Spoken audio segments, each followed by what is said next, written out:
کې زما په اولاد کې چې کوم پیغمبران راځي کوم رسولان راځي د هغو ټولو رنګونه ته ماته راښکاره کړه.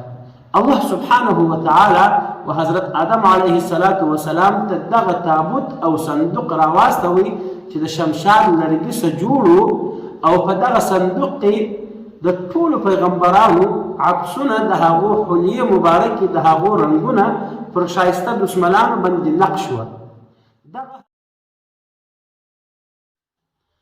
الحمد لله رب العالمين والصلاة والسلام على أشرف الأنبياء والمرسلين أما بعد. السلام عليكم ورحمة الله وبركاته. قدرمنو لیدونکو او اوریدونکو نن موږ د حضرت طالوت قصه کوو چې څنګه الله سبحانه وتعالی و حضرت طالوت ته د بني اسرائیلو بادشاهي ورکړه.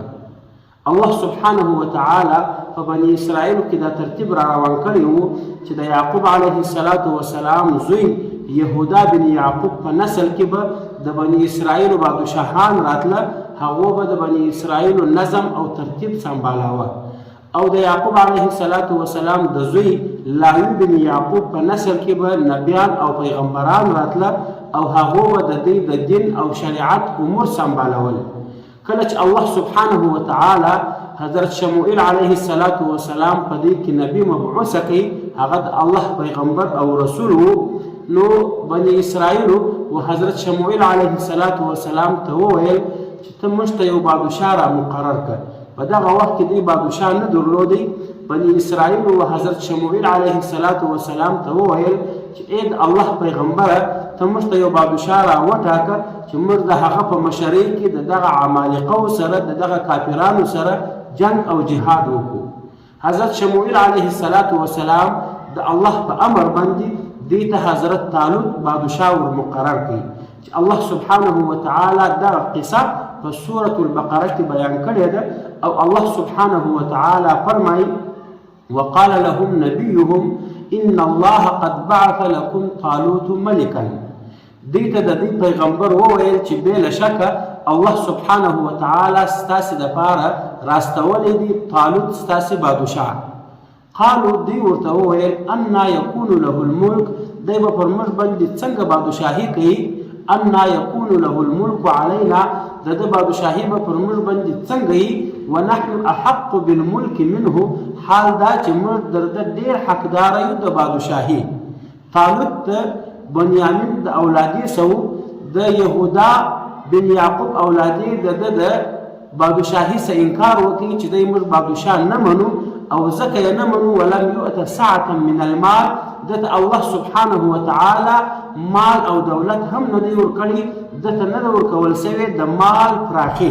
دی یو غریب سړی دی، یو فقیر دی. طالوت په دغه وخت کې چې الله سبحانه وتعالی د دې بادشاه مقرر کاوه ډېر غریب و، بزې یې پیولې، پسونه یې پیول، په هغه باندې یې خپل ژوند برابراوه.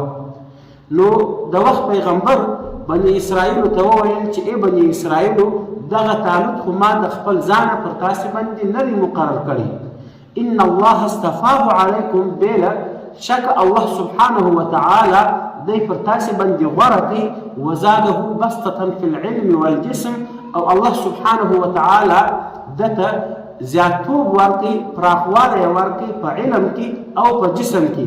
دی ډېر پراخ علم لري چې بادشاهي او مملکت در مال او دولت زیات و علم ته ضرورت لري. د بادشاهي امور د مملکت د سنبالېدو امور هغه در مال او دولت زیات علم ته ضرورت لري، پوهې ته ضرورت لري. الله سبحانه وتعالی و حضرت طالوت ته ډېر پراخ علم ورکړی دی، او هغه ته الله سبحانه وتعالی ډېر ښایسته جسم او ډېر ښایسته قد و قامت ورکړی دی. والله یؤتي ملکه من یشاء، بېله شکه الله سبحانه وتعالی چاته چې وغواړي هغه ته بادشاهي ورکوي. والله واسع علیم، بېله شکه الله سبحانه وتعالی ډېر پراخ دی، د هغه علم په هر څه رسېدلی دی. کله چې بني اسرائیلو ته حضرت شموئیل علیه السلام دا وویل چې دی د الله د طرفه پیغمبر دی، دا چې دی غریب دی، مال او دولت نه لري، مال او دولت به هم الله ورکړي، خو د دې څخه علاوه الله سبحانه وتعالی دته ډېر پراخ علم ورکړی دی. بني اسرائیلو د حضرت شموئیل علیه السلام د حکم څخه انکار وکړي، او دته یې وویل چې که چیرې دی رښتیا هم د الله پیغمبر دی نو ته موږ ته د ده د بادشاهي یو نشانه راښکاره کړه. حضرت شموئیل علیه السلام دې ته وویل وقال لهم نبیهم دې ته د دې پیغمبر وویل ان آیة ملکه بلا شکه د ده د بادشاهي علامه دا ده ان یأتیکم التابوت چې تاسو ته به هغه ستاسې مقدس او مبارک صندوق واپس راسي فيه سکینة من ربکم چې په هغه صندوق کې ستاسې د پروردګار د طرفه ستاسې لپاره د سکون او اطمینان سامان دی. وبقیة مما ترک آل موسی و آل هارون او په هغه صندوق کې د موسی علیه السلام او د هارون علیه السلام تبرکات پراته دي د هغه برکتناکه سامانونه پکښې دي. تحمله الملائکة دغه صندوق به تاسې ته ملایکې راوړي څلور فرشتې به یې درته راوړي. ان فی ذلک لآیة لکم بلا شکه په دغه کې ستاسې دپاره د الله سبحانه وتعالی د قدرت نشانه ده ان کنتم مؤمنین که چیرې تاسې ایمان لرئ. دا څنګه صندوق و چې الله سبحانه وتعالی دې ته وویل چې دغه صندوق به تاسې ته واپس راسي. د دې صندوق تاریخ دا دی روایاتو کې راځي چې کله الله سبحانه وتعالی حضرت آدم علیه السلام دنیا ته راواستوي نو بیا حضرت آدم علیه السلام یو وخت پروردګار ته دعا وکړه چې ای لویه خدایه زما په نسل کې زما په اولاد کې چې کم پیغمبران راځي کم رسولان راځي د هغو ټولو رنګونه ته ماته راښکاره کړه. الله سبحانه وتعالی و حضرت آدم علیه السلام ته دغه تابوت او صندوق راواستوي چې د شمشاد لرګي څخه جوړ او په دغه صندوق کې د ټولو پیغمبرانو عکسونه د هغو حلیې مبارکې د هغو رنګونه پر ښایسته دشمنانو باندې نقش وه. دغه حضرت آدم علیه السلام ته الله سبحانه وتعالی راواستوي. دغه صندوق بیا د حضرت آدم علیه السلام څه د هغه بچانو ته پاتې شو و حضرت شیس علیه السلام ته راورسېدی. بیا د حضرت شیس علیه السلام څخه دا صندوق و حضرت یعقوب علیه السلام ته راورسېدی. بیا د حضرت یعقوب علیه السلام څخه دا صندوق په میراث کې و حضرت موسی علیه السلام ته راورسېدی. حضرت موسی علیه السلام به په دغه صندوق او تابوت کې د تورات الواح او تختې ایښولې او په دغه تابوت او صندوق کې نور څه پراته وه. په دغه تابوت او صندوق کې د موسی علیه السلام هغه لکړه پرته وه.